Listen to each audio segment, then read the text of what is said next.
السلام علیکم دوستو، آج ہم آپ کو بتائیں گے بادشاہی میں فقیری۔ حضرت حسن بصری رضی اللہ تعالیٰ عنہ سے مروی ہے، فرماتے ہیں کہ میں بصرہ کے جامع مسجد میں ایک مجلس پر پہنچا تو میں نے دیکھا کہ چند اصحاب نبی کریم صلی اللہ علیہ وسلم وہاں حضرت ابوبکر و عمر رضی اللہ تعالی عنہما کے زہد کا اور ان سے جو اسلام کی فتوحات ہوئی ان کا اور ان کے عادات کا تذکرہ کر رہے تھے۔ میں ان کے پاس گیا تو ان میں احنف ابن قیس تمیمی رضی اللہ تعالی عنہ بھی ان کے ساتھ بیٹھے تھے۔ میں نے ان سے سنا، فرماتے تھے کہ ہم کو عمر ابن خطاب رضی اللہ تعالی عنہ نے ایک فوج میں عراق کو روانہ کیا۔ اللہ تعالیٰ نے ہمارے ہاتھوں سے عراق کو فتح کیا اور شہر فارس کو بھی فتح کیا۔ وہاں ہمیں فارس و خراسان کے کپڑے ملے، وہ کپڑے بھی ہم نے ساتھ لے لیا اور ہم نے ان میں سے پہنے۔ جب ہم حضرت عمر رضی اللہ تعالی عنہ کی خدمت میں گئے تو آپ نے ہم سے منہ پھیر لیا اور کچھ کلام ہم سے نہ کیا۔ یہ بات اصحاب رسول اللہ صلی اللہ علیہ وسلم پر بڑی گراں گزری اور ہم آپ کے صاحبزادے عبداللہ ابن عمر رضی اللہ تعالی عنہ کے پاس گئے۔ وہ مسجد ہی میں بیٹھے تھے اور ان سے اس ظلم کی شکایت کی جو امیر المومنین عمر رضی اللہ تعالی عنہ کی طرف سے ہم پر ہوا تھا۔ حضرت عبداللہ نے ہم سے کہا کہ حضرت عمر ابن خطاب امیر المومنین نے تم پر ایسا لباس دیکھا ہے جسے نہ رسول اللہ صلی اللہ علیہ وسلم نے پہنا تھا، نہ آپ کے خلیفہ حضرت ابو بکر رضی اللہ تعالی عنہ نے پہنا تھا۔ یہ سن کر ہم لوگ اپنے گھروں کو لوٹے آئے اور ان کپڑوں کو اتار کر اپنی معمولی استعمال کے کپڑے جن میں آپ ہمیں پہلے دیکھتے تھے پہنے اور پھر آپ کے یہاں حاضر ہوئے۔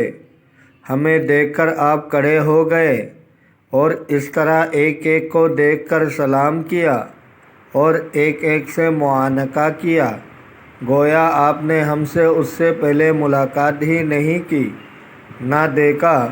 ہم نے مال غنیمت آپ کے سامنے پیش کیا، آپ نے ہمارے درمیان برابر تقسیم کر دیا۔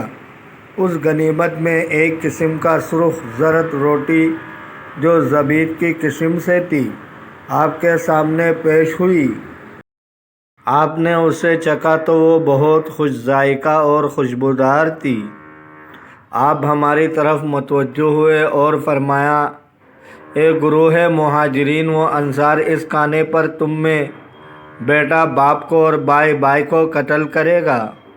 پھر آپ کے حکم سے وہ کھانا ان مہاجرین اور انصار کی اولاد کو پہنچایا گیا جن کے باپ نبی کریم صلی اللہ علیہ وسلم کے روبرو شہید ہوئے تھے۔ پھر حضرت عمر رضی اللہ تعالی عنہ اٹھ کھڑے ہوئے اور منہ پھیر کر چلے اور انہیں اصحاب رسول اللہ صلی اللہ علیہ وسلم نے پیچھے سے دیکھا تو آپس میں کہنے لگے، اے گروہ مہاجرین و انصار، اس شخص کے زہد و تقوی کو اور حلیے کو کیا دیکھتے ہو؟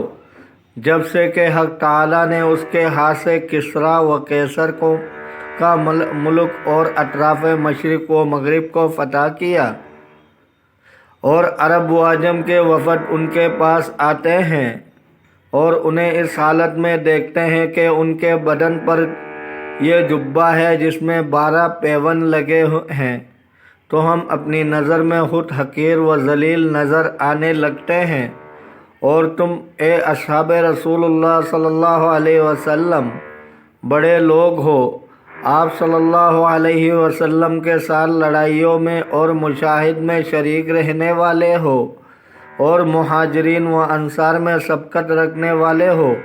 اگر آپ لوگ درخواست کرے کہ وہ اس جبہ کی بجائے کوئی نرم کپڑا پہنے جس میں حیت اور رعب ظاہر ہو اور صبح و شام ان کے سامنے کھانے کا خوان پیش ہوا کرے جس میں حاضرین مہاجرین و انصار بھی شامل ہوا کرے۔ تو مناسب ہو سب نے بالاتفاق کہا یہ کام یا تو علی بن ابی طالب کر سکتے ہیں جو آپ کے خسر ہیں اور آپ کے سامنے جرأت بھی کر سکتے ہیں، یا آپ کی صاحبزادی حضرت حفصہ رضی اللہ تعالی عنہ کر سکتی ہے، کیونکہ وہ حضور صلی اللہ علیہ وسلم کے زوجہ مطہرہ ہیں اور حضور صلی اللہ علیہ وسلم کی زوجہ ہونے کے لحاظ سے یہ کام ان کے مناسب ہے۔ چنانچہ حضرت علی رضی اللہ تعالی عنہ سے کہا گیا، آپ نے فرمایا میں ایسا نہیں کروں گا، تم ازواج مطہرات میں سے کسی سے کہلواؤ، کیونکہ وہ امہات المؤمنین ہیں اور وہ آپ پر جرأت کر لیتی ہے۔ حضرت احنف ابن قیس رضی اللہ تعالی عنہ فرماتے ہیں، اس بارے میں حضرت عائشہ اور حضرت حفصہ رضی اللہ تعالی عنہما سے کہا گیا وہ دونوں ایک ہی جگہ جمع تھے۔ حضرت عائشہ رضی اللہ تعالی عنہ نے فرمایا میں اس کا امیر المؤمنین سے سوال کروں گی، اور حضرت حفصہ رضی اللہ تعالی عنہا نے فرمایا میری رائے ہے وہ ایسا نہیں کریں گے اور عنقریب یہ امر واضح ہو جائے گا۔ چنانچہ دونوں حضرت امیر المؤمنین کے پاس تشریف لے گئے، آپ نے انہیں اپنے قریب بلایا۔ حضرت عائشہ رضی اللہ تعالی عنہ نے فرمایا اے امیر المؤمنین مجھے اجازت ہے کہ میں آپ سے کچھ کہوں۔ فرمایا اے ام المؤمنین فرمائیں۔ کہا نبی صلی اللہ علیہ وسلم اپنے ہی راستے پر سدھارے اور اللہ کی جنت اور رضامندی کی طرف تشریف لے گئے، نہ دنیا نے آپ کا قصد کیا نہ آپ نے دنیا کا قصد کیا۔ اسی طرح حضرت ابو بکر رضی اللہ تعالیٰ عنہ نے بھی آپ صلی اللہ علیہ وسلم کے نقش قدم پر آپ صلی اللہ علیہ وسلم کی سنت کو زندہ کر کے اور کذابوں کو قتل کر کے ان کے جھوٹے دلائل کو پامال کر کے رعایت میں عدل و انصاف کر کے اور برابر کی تقسیم کر کے اپنا راستہ سنبھالا، اور حق تعالیٰ نے انہیں اپنے رحمت اور رضوان کی طرف اٹھا لیا اور اپنے نبی کے ساتھ انہیں رفع و اعلیٰ مقام میں پہنچایا۔ نہ انہوں نے دنیا طلب کی نہ دنیا نے انہیں طلب کیا۔ اب اللہ تعالیٰ نے تمہارے ہاتھوں سے کسریٰ اور قیصر کے خزانے اور ملک فتح کیے اور ان کا مال تمہارے پاس اٹھا کر لایا گیا، اور اطراف مشرق و مغرب تمہارے تابع ہو گئے، اور آپ کو اللہ سے اور زیادتی کی امید ہے اور اسلام میں تائید ہے۔ عجم سے قاصد آپ کے پاس آتے ہیں اور عرب کی وفد آپ کی خدمت میں حاضر ہوتے ہیں، اور آپ یہ جبہ پہنے ہوتے ہیں جس میں 12 پیون لگے ہیں، اگر اس کی بجائے کوئی نرم کپڑا آپ پہنے جس پہ آپ کے حرب اور رعب ظاہر ہو، اور صبح و شام آپ کے سامنے دسترخوان چنا جائے جس میں حاضرین مہاجر و انصار شریک ہو تو مناسب ہے۔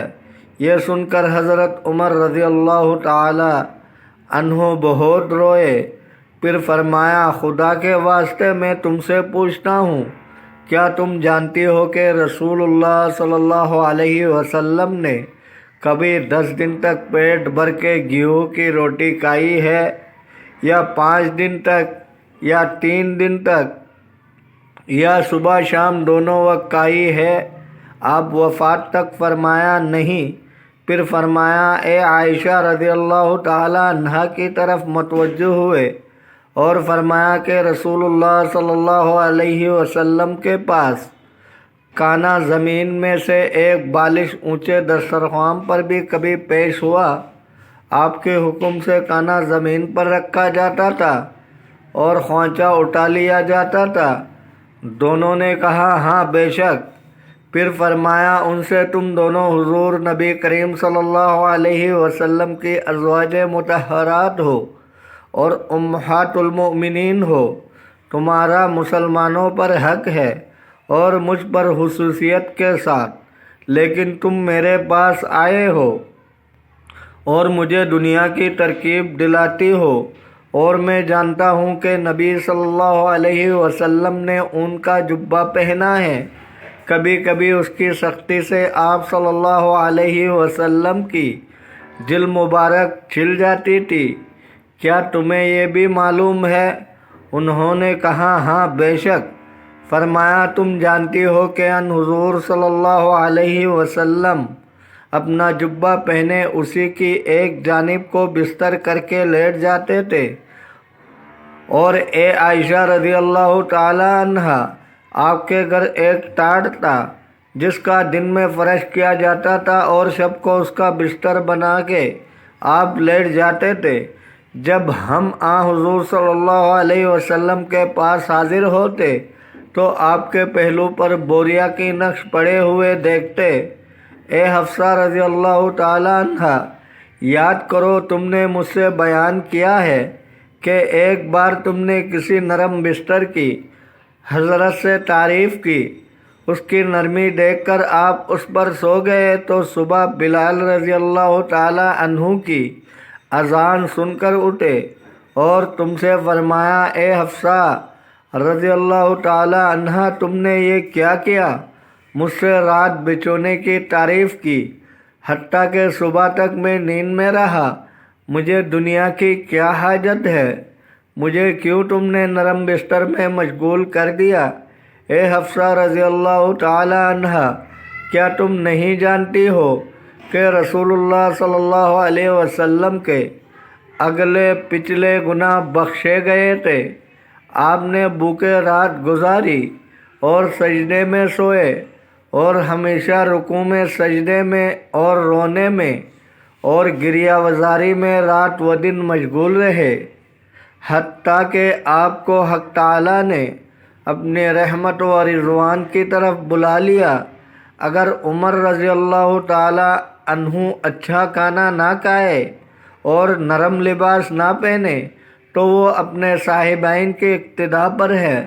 وہ سالن ملا کر سوائے نمک اور تیل کے کبھی جمع نہیں کرے گا اور گوشت مہینے میں ایک بار کھائے گا، یہاں تک کہ دن اسی طرح گزارے گا جیسا کہ قوم کے اور لوگ گزارتے ہیں۔ دونوں یہ سن کر وہاں سے نکل آئے اور اس کلام کی اصحاب رسول اللہ صلی اللہ علیہ وسلم کو خبر دی، اور آپ رضی اللہ تعالی عنہ اسی حالت پر رہے حتیٰ کہ آپ نے انتقال فرمایا۔ اسے ابن عساکر نے روایت کیا ہے۔ دوستو، اگر آپ کو ویڈیو اچھی لگی ہے تو لائک کریں، شیئر کریں، چینل کو سبسکرائب کریں۔ اپنا بہت سارا خیال رکھیے گا۔ ملتے ہیں اگلے ویڈیو میں۔ اللہ حافظ۔